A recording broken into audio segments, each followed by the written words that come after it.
Hello students, my name is Atisha Jhajer. I am a lecturer of Government Polytechnic College Dungarpur. आज हम processes in manufacturing ME 302 का unit number 3 newer machining processes का part 2 start कर रहे हैं। आज जो हम टॉपिक कवर कर रहे हैं वो है अब्रेसिव जेट मशीनिंग, जिसे शॉर्ट में AJM कहा जाता है। इसमें हम पढ़ेंगे introduction, principles, process, advantages, limitation and its application। यह है डायग्राम अब्रेसिव जेट मशीनिंग का, जिसे अपघर्षण जेट मशीनिंग भी कहा जाता है। ये आपको दिख रहा है अपघर्षण जेट मशीनिंग।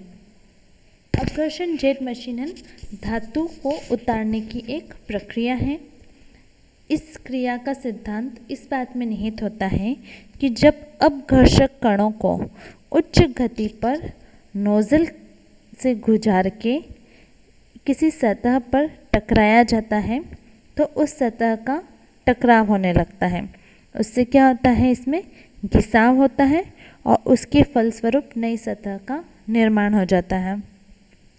अपघर्षक कणों के सतह पर बार बार टकराने से धातु की जो सतह होती है वो ढीली हो जाती है। इससे जो सतह है वो बारीक कणों के रूप में पृथक होकर निकल जाती है और एक साफ स्वच्छ सतह प्राप्त हो जाती है। ठीक है, तो ये था इसका सिंपल प्रिंसिपल। आपको यहाँ चित्र में पूरा इसका प्रक्रम दिख रहा है, इसको हम समझते हैं। ये है एयर इनलेट। ठीक है, इसे कंप्रेसर के थ्रू यहाँ से डाला जाता है। ठीक है, यहाँ से क्षनित गैस निकलती है जो कि 2 से 8 kgf पर सेंटीमीटर स्क्वायर के दाब पर यहाँ से गुजरती है। ठीक है, इसमें अपघर्षक चूर्ण यानी कि एब्रेसिव पाउडर, ठीक है, इसको 50 हर्ट्ज पर कंपित किया जाता है। ठीक है, ये प्रवाहित करते हैं, उसके पश्चात ये जुड़े हॉस में से गुजरते हैं। ये है हॉस। ठीक है, ये इसमें से गुजरते हैं। फिर क्या होता है, यहाँ से निकली एयर, ठीक है, और इधर से आया अब्रेसिव पाउडर। ठीक है, ये दोनों यहाँ पे मिक्सिंग चैम्बर में मिक्स होते हैं और मिक्स होके एक छोटी सी नोज़ल से गुजरते हैं। ठीक है, ये जो नोज़ल है ये बहुत उच्च वेग यानी कि 150 से 300 मीटर पर मिनट के फिक्सचर पर स्थापित होती है। ठीक है, तो अब अपघर्षक कण और एयर को इसमें से गुजारा जाता है। ठीक है, यहाँ पे एक दाब नियंत्रक द्वारा एयर का दाब नियंत्रित किया जाता है और एब्रेसिव चूर्ण की मात्रा भी, इसके जो भरण दर है उसको भी कंपित आयाम के द्वारा नियंत्रित किया जाता है। ठीक है, फिर क्या होता है, कार्यखंड और नोज़ल के द्वारा, ये जो नोज़ल है इसके द्वारा साइज़ को कंट्रोल किया जाता है। ठीक है, फिर क्या होता है, यहाँ से ये पास होती है ये गैस और अब्रेसिव चूर्ण यहाँ पे आता है, वर्कपीस पर आकर टकराता है। टकराव से घिसाव उत्पन्न होता है और घिसाव से इसकी सतह खुरदरी होकर यहाँ से निकलने लग जाती है और एक साफ स्वच्छ सतह प्राप्त हो जाती है। इसमें जो हम गैस यूज़ कर रहे हैं वो सस्ती और नॉन टॉक्सिक और आसानी से उपलब्ध हो जाए ऐसी होनी चाहिए। तो इसके लिए एग्जाम्पल के तौर पे हम इसमें लेते हैं एयर या फिर नाइट्रोजन। ये बहुत ज़्यादा इसमें यूज़ होती है। ठीक है, जो एब्रेसिव पाउडर जो यूज़ किया जाता है वो aluminium oxide, silicon carbide, glass चूर्ण और सोडियम बाइकार्बोनेट का बना होता है। इसकी जो एब्रेसिव पाउडर के जो कण हैं उनका साइज़ 10 से 50 माइक्रोन होता है।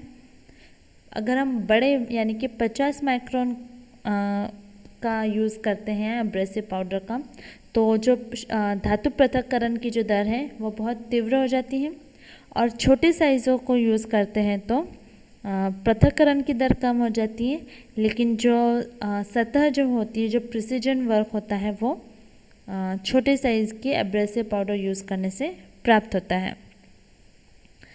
ठीक है। ये जो अपघर्षक है, एब्रेसिव पदार्थ हैं, ये 200 ग्रिट आकार के होते हैं। ठीक है। हम देखते हैं कि जब इसमें घिसाव होता है तो नोज़ल की सतह यहाँ से वर्कपीस से कुछ दूरी पर होती है, लेकिन फिर भी घिसाव के कारण ये टूट जाती है। ठीक है। तो ये जो हम नोज़ल यूज़ करते हैं, ये टंगस्टन कार्बाइड या सिरेमिक की बनी होती है। ठीक है। जिसका आयुकाल होता है 10 से 20 घंटे। 10 से 20 घंटे इस नोज़ल को यूज़ करने के बाद ये टूट जाती है घिसाव के कारण। किसकी? टंगस्टन कार्बाइड और सिरेमिक की बनी हुई नोज़ल। अगर हम सिलिका की बनी हुई नोज़ल यूज़ करते हैं तो ये 300 घंटे तक कार्य करती है। ठीक है। इसमें एब्रेसिव जेट मशीनिंग में जो धातु पृथक्करण है वो उच्च वेग पर अपघर्षण क्रेन के घर्षण के कारण होता है। इसका क्रांतिक मापदंड जो लिया जाता है वो है अपघर्षक प्रवाह दर तथा वेग, नोज़ल टिप पे दूरी एवं अपघर्षण कर्ण का आकार। ठीक है। अब हम पढ़ते हैं एब्रेसिव जेट मशीनिंग की एप्लीकेशंस।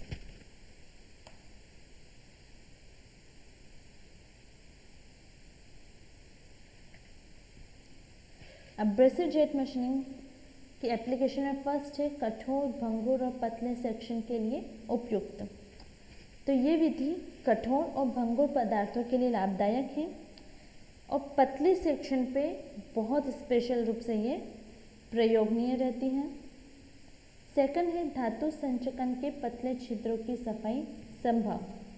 धातु संचकन के पतले छिद्रों की सफाई जहाँ तक कोई अन्य कर्तन औजार पहुँच नहीं पाता है, वहाँ पर इसकी सफाई एब्रेसिव जेट मशीनिंग से इसकी सफाई पॉसिबल हो पाती है। थर्ड है इंजेक्शन संचकन की सतह पर खुरदुरापन समाप्त करना। तो जो इंजेक्शन मोल्डिंग जो हम करते हैं उसमें जो खुरदुरापन आ जाता है वो एब्रेसिव जेट मशीनिंग के द्वारा ख़त्म कर सकते हैं। स्लॉट, पतले सेक्शन काटना, कंटूरिंग, ड्रिलिंग आदि। इसका यूज़ स्लॉट और पतले सेक्शन काटने में किया जाता है।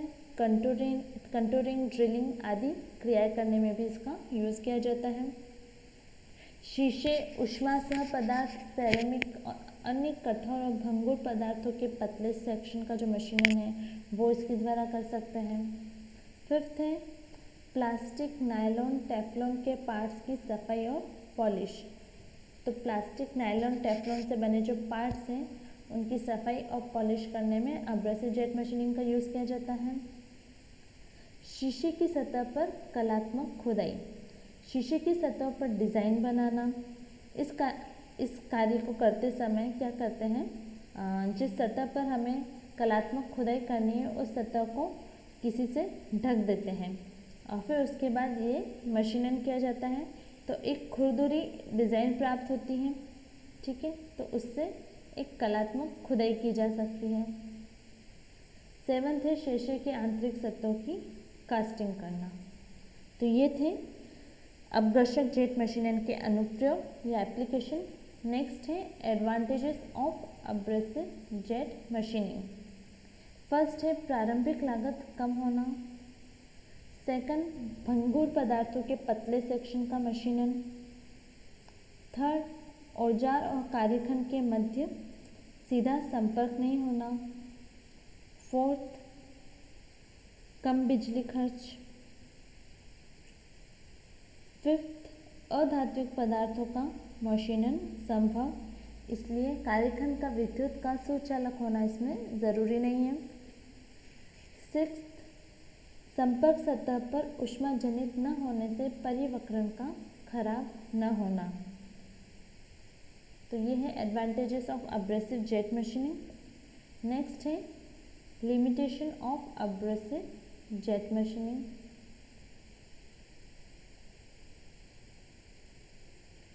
फर्स्ट है धातु पृथक्करण की दर कम होना। सेकंड, तन्य धातुओं का मशीनन संभव नहीं है। इस विधि में पर्यावरण अशुद्ध होता है, तो ये इसकी लिमिटेशन है।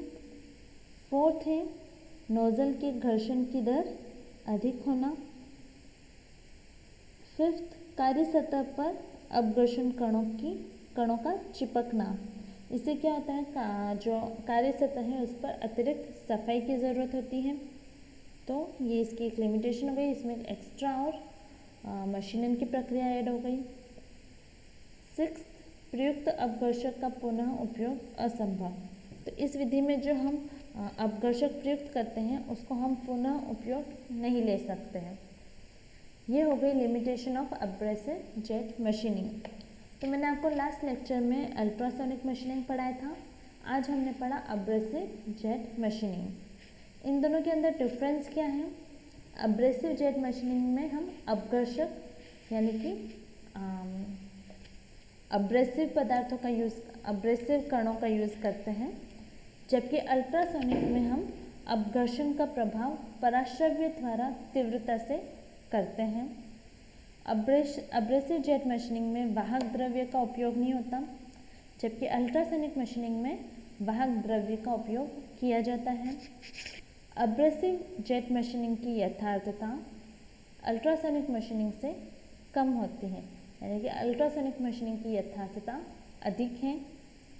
अब्रेसिव जेट मशीनिंग में नोजल घिस जाती है, जबकि अल्ट्रासोनिक मशीन में औजार की घिसने की कोई समस्या ही नहीं होती है।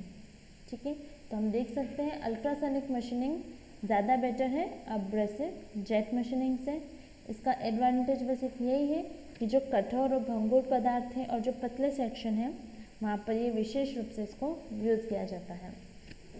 आपको अब्रेसिव जेट मशीनिंग से रिलेटेड कोई भी क्वेरी हो तो आप मुझे कमेंट सेक्शन में पूछ सकते हैं। Thank you.